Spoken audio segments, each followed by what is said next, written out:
In previous videos, I covered capturing and handcuffing and searching detainees, but in today's video we're going to cover how properly handcuffing somebody can save your life during SHTF, right after the channel intro.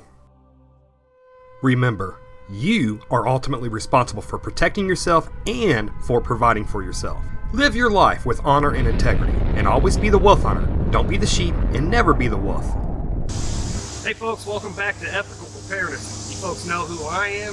Today we're going to be shooting several videos with these fine gentlemen here. These guys are good guys. They're part of my prepping group. Consider these guys brothers. Again, they're excellent guys. You guys want to introduce yourself? I'm the rude one. Former law enforcement. Been prepping for about 22 years now. Excellent. My name is Irrelevant, unless I'm being detained. I've been prepping for about 7 years now. I have 18 years of experience in the U.S. military with multiple deployments in both theaters of war. Okay, let's set the scenario. SHTF has happened. America is now living like a third world country where there's little to no rule of law, and people are going hungry in the streets. And you and your prepper retreat group have went to your bug out location, and at some point you found a thief or a marauder in your bug out location. So you've taken him at gunpoint and he surrendered, and you've taken him into custody, maybe using one of the handcuffing techniques or the contact and cover technique that I've shown in one of my other videos. But in those videos, while I covered using voice commands and how to handcuff him, I didn't really touch on the importance of handcuffing somebody behind their back and with their palms facing outwards. And taking these very important steps just could save your life.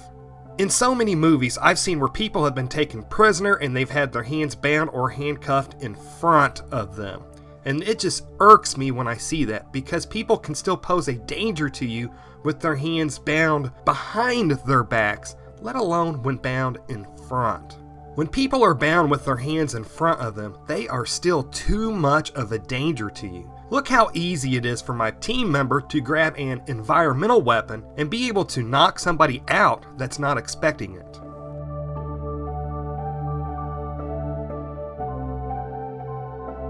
And no matter how good that you think that you've searched somebody, or especially how good that you think that somebody else has searched somebody, weapons still sometimes get missed during a search. And here's a video example of how easy it is for my team member to get a handgun out of his waistband.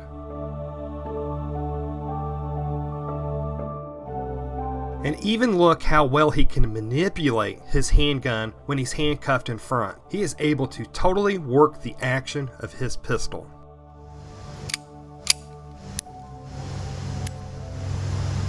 And that actually brings up another point. If a detainee is handed off to you and your team member tells you that he's already been searched, go ahead and search that detainee again.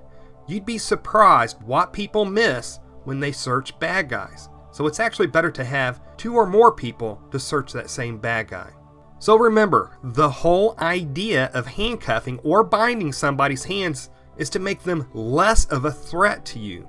So I feel it's really important to always handcuff somebody's hands behind their back if at all possible.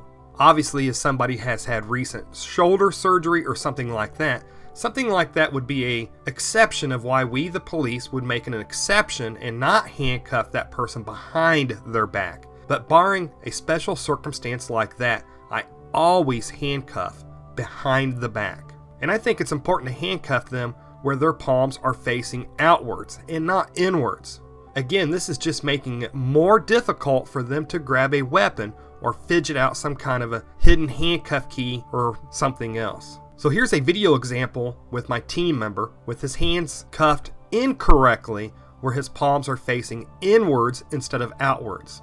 And in this video, he's able to show how easily he's able to get a handgun out of his rear waistband and still be able to be a real threat with that handgun, even though his hands were handcuffed behind him.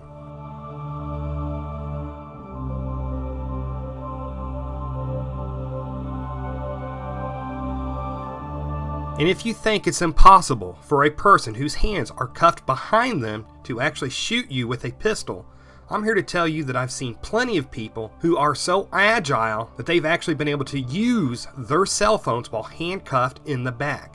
They've actually been able to bring their cell phones up to their ears and hold on a conversation while handcuffed.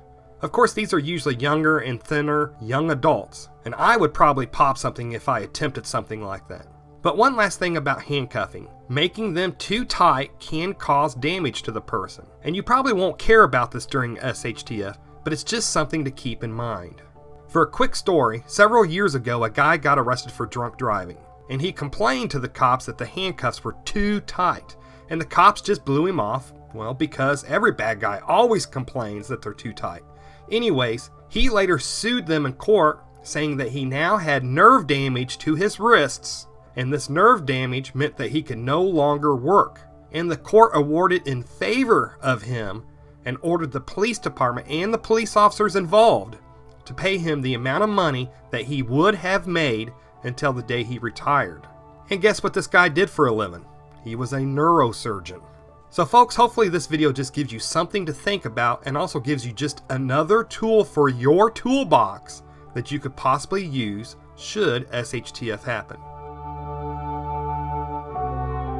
Also, while I enjoy making these videos for pennies on the hour, I am wishing to purchase better video and editing equipment that will allow me to make better quality videos for you all without actually putting me into debt to make the videos. So if you have the disposable income, please consider joining my Patreon video channel, where for just $1 a month you'll get early access to videos and also receive special prepper and naturally made gifts from time to time and other exclusive Patreon member rewards when they become available.